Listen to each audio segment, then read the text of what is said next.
गुरु तुम हो ज्ञानी ज्ञान के दाता, मुनि गुरुवर को करके प्रणाम गाऊं मैं सुबह शाम। पुलक सागर एक नाम प्रसारण पुण्यार्जक परिवार जिन शरणम तीर्थ धाम के परम संरक्षक संघपति श्री प्रदीप मामा, प्रतिभा मामी, भोपाल। काला तो गुलाब जामुन होता है, एक जरा मुंह में डालकर देखो, जिंदगी में आनंद आ जाया करता है। ध्यान रखिए। आपसे मेरा, ये काले लोग ताली बजा रहे हैं क्या? ध्यान रखिए, मान्य।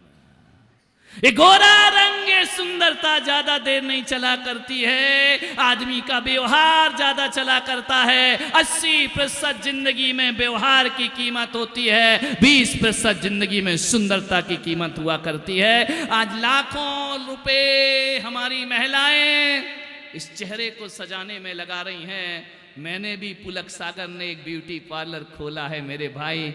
ये बस स्टैंड का जो मैदान है ना, ये पुलक सागर का ब्यूटी पार्लर है। यहाँ पर चेहरा सुंदर नहीं, चरित्र सुंदर बनाया जाता है। ध्यान रखिए, चेहरा सुंदर ज्यादा देर नहीं रहा करता है, चरित्र ज्यादा सुंदर हुआ करता है। मान्यवर, चरित्र को सुंदर बनाओ, व्यवहार को सुंदर बनाओ। यहाँ से जब निकलना, चेहरे पर लिपस्टिक ना हो तो चलेगा। ध्यान रखिए, मैं आपसे कह रहा हूं, निवेदन कर रहा हूं कि हाथ में मोबाइल हो या ना हो, चेहरे पर स्माइल जरूर होना चाहिए। ध्यान रखिए, मोबाइल आकर्षित नहीं करेगा, स्माइल आकर्षित किया करती है। एक बात बताओ, लिपस्टिक का आकर्षण ज्यादा नहीं होता है, बहुत उथला होता है, ऊपर से लगाया हुआ होता है। नहीं, मैं कोई विरोध नहीं कर रहा हूं, नहीं तो महिलाएं मेरे विरोध में खड़ी हो जाएं कि हम अपने पति का लगा रहे, तुम्हारा क्या बिगड़ रहा है। नहीं नहीं, मैं इस लफड़े, तुम तो खूब लगाओ, एक एक काय को 1-1 किलो लगाओ, मेरे बाप का क्या जाता है। पति कमा रहा है, करा ऐस करो जिंदगी में। ध्यान रखिए, मेरा कोई विरोध नहीं है आपके लिपस्टिक लगाने से, मेरा कोई विरोध नहीं है आपके सौंदर्य प्रसाधन से, मेरा कोई विरोध नहीं है आपके ब्यूटी पार्लर जाने से। मेरा बस विरोध इतना है कि चेहरा जितना सुंदर हो, व्यवहार उससे ज्यादा सुंदर हमारा होना चाहिए। आपसे मैं यही आग्रह करना चाहता हूं, आदमी को व्यवहार खूबसूरत बनाना चाहिए। आपसे यही मेरा आग्रह है। मीठी वाणी होना चाहिए। कौन कहता है कि लिपस्टिक से सुंदरता आती है? आती है क्या? बोलो, अब बोलो, शर्मा मत। देखो, अब लगाना है तो लगाओ। लिपस्टिक लगा के सुंदर दिखते हैं क्या लोग? बोलिए, दिखते हैं, उसमें काय का डर है। लेकिन एक बात मैं महिलाओं से पूछूंगा कि जब तुम कहती हो कि लिपस्टिक लगाने से सौंदर्य बढ़ता है, तो एक बात बताओ, तुम बिना लिपस्टिक वाले पे क्यों मरती हो? फिर ये तो कभी नहीं लगाते हैं, जान इन पे छिड़कती हो। ध्यान रखिए, मान्यवर, इस सौंदर्य से कुछ नहीं हो। इतने खुश हो गए, काले काले होंठ वाले भी मुस्कुरा रहे हैं। देखो ना, कालिया बांसवाड़ा। ध्यान रखिए, मान्यवर, सोचना है आपको, सौंदर्य वाणी का होना चाहिए। आज ये हजारों लोग यहां आकर के बैठे हैं, अपने घर को एडजस्टमेंट करके, व्यापार को एडजस्टमेंट करके, यदि पुलक सागर के दरबार में आए हैं, मेरे पास ना टोना है, ना जादू है, ना मंत्र है, ना तंत्र है, ना गंडा है, ना तावीज है। मेरे पास यदि कुछ है तो मेरे पास तावीज नहीं है, मेरे पास वाणी के बतासे हैं जो मैं लोगों को बांटा करता हूं। वाणी का मिठास है, वाणी का प्रसाद है। वाणी सबसे बड़ी साधना हुआ करती है। आदमी बड़े बड़े उपास करे या ना करे, पर्यूषण पर्व के उपास करे या ना करे, आदमी नवरात्रि के उपास करे या ना करे, करवा चौथ करे या ना करे, आदमी भोजन छोड़े या ना छोड़े, आदमी बुरे वचन बोलना छोड़ दे, धरती पर स्वर्ग अपने आप उतर आया करता है। ध्यान रखिए, कहीं नहीं जाना है हमको। लोग कहते हैं कि मरने के बाद स्वर्ग मिलेगा या नहीं मिलेगा, या नरक मिलेगा। मुझ पुलक सागर को कुछ नहीं मालूम कि मरने के बाद क्या मिलेगा, लेकिन मैं पुलक सागर आपसे इतना कह सकता हूं कि मरने के बाद स्वर्ग में समय बर्बाद मत करो, जीवन इतना अच्छा बिताओ कि आज का जीवन ही तुम्हारा स्वर्ग बन करके खड़ा हो जाए। और जिसका आज स्वर्ग होता है उसका कल भी नरक जैसी जिंदगी जी के स्वर्ग की प्रार्थना मंदिर में जाकर कर रहे हो नादानो। भगवान भी तुम्हारी प्रार्थना सुनने वाला। अपने घर को स्वर्ग बनाओ, मरने के बाद स्वर्ग नहीं, जीते जी स्वर्ग बनाओ। 4 लोग घर में रहते हैं तो ऐसे बोलो, ऐसे बोलो, ऐसे बोलो और इतना हंसो, इतना हंसो कि वो हंसी हंसी नहीं, भगवान का कीर्तन बन जाना चाहिए, प्रभु की भक्ति बन जाना चाहिए। तुम्हारा घर आनंद में घर को स्वर्ग बनाओ। 15 दिन में मैं अब कोई मंदिर अंदिर नहीं बनाऊंगा, कोई तीरथ नहीं बनाना मुझे। एक बन गया जिन शरणम, बहुत बना लिए भगवान के मंदिर। आओ ऋषभ देव की धरती में अब घरों को मंदिर बनाने का प्रयास करें, जिंदगी को मंदिर बनाने का प्रयास। अपने हृदय में भगवान की स्थापना करो, जीवन तुम्हारा सार्थक और सफल हो जाएगा। मान्यवर ध्यान रखिए, 5 फीट का आदमी और 2 इंच की जुबान। जब आप बोलते हैं ना, तो जब तक नहीं बोले तब तक आपके बारे में कोई आकलन नहीं हो सकता है कि आदमी कैसा है। लेकिन जैसे ही बोलता है तो पता चल जाता है। जुबान का ताला जब खुलता है ना, तो पता चलता है कि दुकान कोयले की है या हीरे की हुआ करती है। ध्यान रखिए, आपके शब्दों से पता चलेगा कि आपका व्यक्तित्व वाणी अंतरंग का परिचय दिया करती है। ध्यान रखना, बाहर की एक्सरे मशीन तो भीतर की हड्डियों के चित्र खींचा करती है, लेकिन वाणी वो एक्सरा मशीन है जो आदमी के चरित्र का चित्रण किया करती है। ध्यान रखिए, चरित्र चित्रण। मीठा बोलो। कितनी भी विषम परिस्थितियां आई, राम सदा मुस्कुराते रहे। राम का कभी रुद्र रूप नहीं हुआ, राम ने कभी महादेव जैसी भ्रुकुटी नहीं मोड़ी। राम ने कठिन से कठिन परिस्थितियों का सामना किया। लेकिन आज भी दुनिया में हिंदू परंपरा के मंदिरों में जाकर देखना, राम के कैलेंडर और चित्र देखना, राम की मूर्तियों को देखना, राम हमेशा मुस्कुराते हुए दिखाई दिया करते हैं। ध्यान, ये राम का चरित्र है। विपरीत परिस्थिति में भी मुस्कुराना। देखो ना, अयोध्या में राम जी का बाल रूप कैसे स्थापित किया गया है। मुस्कुराता हुआ चेहरा उनका सारी दुनिया का मन मोह लिया करता है। ध्यान रखिए, श्री राम से सीखो कि मुस्कुराता चेहरा क्या होता है। वो जैनों के 24 तीर्थंकरों की मूर्तियां जाकर के देखना, केसरिया नाथ की मूर्ति जाकर देखना। कोई केसर चढ़ाए या आंगी चढ़ाए या फूल चढ़ाए या जल चढ़ाए, लोगों के चेहरे बदलते देखे हैं, केसरिया नाथ बदलते नहीं देखा है। ध्यान रखना, हर परिस्थिति में स्मित मुस्कान वो मनुष्य की सार्थकता है, वो मनुष्य का जीवन हुआ करता है। ध्यान रखिए। आभूषणों से सुंदरता नहीं आती, जुबान से सुंदरता आती है। महिलाओं से निवेदन है, चाय में चीनी डालना भूल जाओ, कोई बात नहीं, भूल जाओ, भूल गए तो भूल गए। चाय में चीनी डालना भूल जाओ, कोई बात नहीं। डायबिटीज के मरीज के काम आएगी, किसी के काम तो आएगी, शुगर पेशेंट के काम आएगी। लेकिन एक निवेदन आज से कर रहा हूं कि चाय में चीनी डालना भूल जाना, लेकिन जुबान में चीनी डालना कभी नहीं भूलना। ध्यान रखना, शुगर पेशेंट को डॉक्टर कहता है कि चीनी मत खाओ, शक्कर मत खाओ, मीठा मत खाना, लेकिन किसी डॉक्टर ने नहीं कहा मीठा मत बोलना।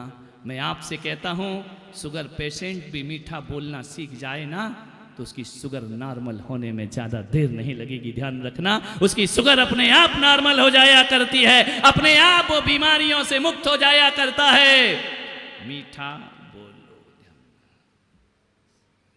सम्मान देकर सम्मान के रास्ते खोलो। ध्यान रखना, अपमानित करके तुमको सम्मानित कभी नहीं किया जा सकता है। सम्मान देकर सम्मान के रास्ते खोलो।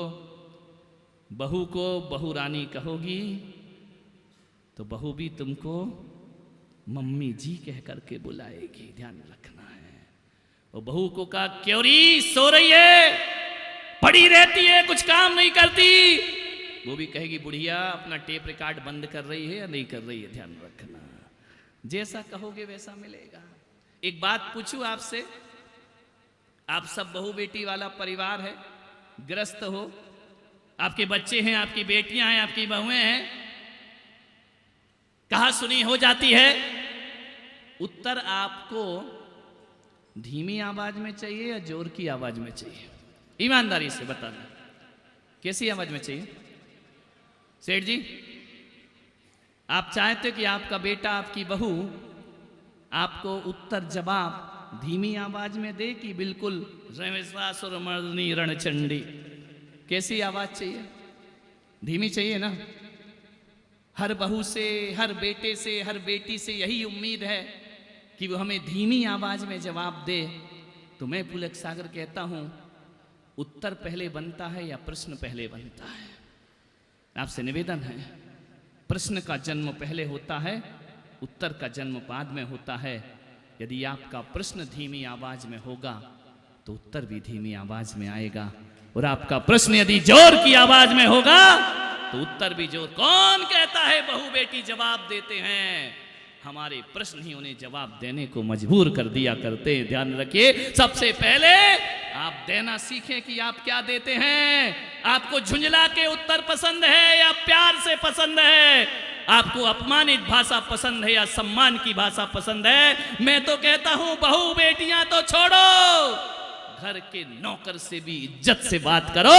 नौकर भी तुम्हें इज्जत से मालिक कह करके पुकारेगा। अरे ड्राइवर को ड्राइवर जी कहकर बुलाओ, वो भी कहेगा कि मालिक जी मैं आपकी सेवा में तैयार खड़ा हूं। एक बात और याद रखना, आजकल ऋषभदेव में तो ये लफड़ा है नहीं, शहरों में बहुत बड़ा लफड़ा है।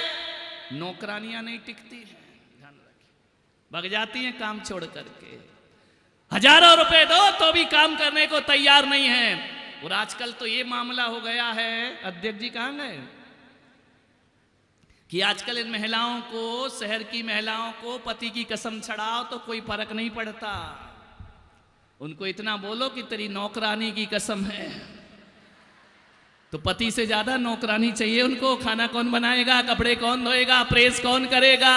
पति जाए तो जाए, नौकरानी बनी रहना चाहिए। ध्यान रखिए, आपसे निवेदन है, आपसे आग्रह कर रहा हूं, गुजारिश कर रहा हूं कि घर की नौकरानी को 100 रुपए कम देना, लेकिन मीठी जुबान बोलना। मैं कहता हूं, उसकी तनख्वाह बढ़ाओ या ना बढ़ाओ, उसके प्रति प्रेम और सम्मान बढ़ाओ। मैं पुलक सागर गारंटी लेता हूं, कम पैसे में भी वो तुम्हारा काम जिंदगी भर नहीं छोड़ेगी। ध्यान रखना, क्योंकि आप उसे इज्जत देते हैं, आप उसे सम्मान देते हैं। एक दूसरे को सम्मान देना सीखो। मान्यवर, एक दूसरे को सम्मान दोगे, रिश्ते मजबूत होते चले जाएंगे। और अम्मा गई मंदिर से और बहू पर जाकर बरस पड़ी, क्योरी सो रही है, अभी तक चाय नहीं बनी, 8 बज गए, मैं बड़े मंदिर से दर्शन करके आ गई, पूजा करके आ गई। बहू कहेगी, आज अम्मा मंदिर गई थी, महाराज के प्रवचन सुनने गई थी, ये गंगा नहाने गई थी या जूडो कराटे सीखने गई थी? ध्यान रखिए मान्यवर, ध्यान रखिए, व्यवहार बदलो, व्यवहार बदलो। ऐसा व्यवहार बदलाओ कि घर से जब मंदिर जाओ तो ज्वाला बाई बन करके जाओ, और जब लौटो तो शांति बाई बन करके लौट जाओ। तुम्हारी बहू कहेगी कि क्या बात है, ये ज्वाला बाई शांति बाई बन गई, मंदिर जाने से इतना चेंज होता है, तो चलो कल से मैं भी मंदिर जाऊंगी। ध्यान रखना, इस बहाने बहुएं मंदिर जाना सीख जाएंगी। दादाजियों से भी निवेदन है, अंगारा बन के जाओ और जलधारा बन करके लौट करके आओ। तुम्हारा जीवन सार्थक और सफल। जीवन को बदलना पड़ेगा, कोई चमत्कार आकाश से नहीं उतरेगा। मैं पुलक सागर कहता हूं, आज घर में जाके मीठी और सम्मान की वाणी बोल। शर्म आएगी 1-2 दिन, क्योंकि कल तक एरे तोरे करके बोला है, आज आप करके बोलो तो भीतर ऐसा लगता है जैसे छाती में पत्थर आ रहा हो। बहुत बड़ा ध्यान रखिए, 1-2 दिन प्रैक्टिस करो, सबसे अच्छा काम हो जाएगा। 1-2 दिन बुरा लगेगा, अटपटा लगेगा, ड्राइवर जी कह करके बुलाओ, नौकरानी को सम्मान से बात करो, पति को भी कभी इज्जत से बोल दिया करो। ध्यान रखना, बेचारा एक ही शब्द है, बेचारा। ध्यान रखिए, मान्यवर प्रेम से बोलो, जो दोगे वही मिलेगा। एक बच्चे को उसकी मां ने एक चाटा मारा, बच्चा दौड़ा दौड़ा गया जंगल में। आजकल के बच्चे किसी की सुनते नहीं, ध्यान रखना, कोई किसी की नहीं सुनता मेरे भाई। बोलने की बीमारी लग गई है, सुनने की बीमारी किसी के पास नहीं है। बच्चा दौड़ा दौड़ा गया, जाकर खंडर में चिल्लाया, आई हेट यू, मैं तुमसे नफरत करता हूं। जंगल से आवाज लौट कर आई, I hate you, I hate you, I hate you. बच्चे ने कहा कि यार मां बाप भी मुझे प्यार नहीं करते हैं, पूरी प्रकृति भी, जंगल भी कह रहा आई hate you, I hate you. उसने आवाज लगाई, मैं सबसे नफरत करता हूं। खंडर में से आवाज आई, मैं सबसे नफरत करता हूं। उसने आवाज लगाई, मैं तुमसे नफरत करता हूं। लौट कर आवाज आई, मैं तुमसे नफरत करता हूं। बच्चा रोते रोते मेरे पास आया कि महाराज मुझे कोई प्यार नहीं करता है, जो देखो वो मुझसे नफरत करता है। मैंने कहा क्या मतलब? बोले आज मेरी माँ ने मारा और मैं जंगल में जाके आवाज लगाई और मैंने कहा मैं तुमसे नफरत करता हूं। जंगल का एक एक कण कण बोला मैं तुमसे नफरत करता हूं। मैंने कहा कोई बुरी बात नहीं है बेटा, आज पुलक सागर की एक बात मानना और जा जंगल में जाके कहना आई लव यू। ध्यान रखना। तो एक बार तो आवाज लगा, बोले नहीं मैं कैसे प्यार कर सकता हूं। मैंने कहा तू मेरी खातिर जाकर आवाज लगा। जैसे ही गया जंगल में और जोर से चिल्लाया आई लव यू, मैं तुमसे प्यार करता हूं। एक एक डाली, एक एक पत्ता, एक एक खंडर। प्रसारण पुण्यार्जक परिवार जिन शरणम तीर्थ धाम के परम संरक्षक संघपति श्री प्रदीप मामा, प्रतिभा मामी, भोपाल। गुरु तुम हो ज्ञानी, ज्ञान के दाता, मुनि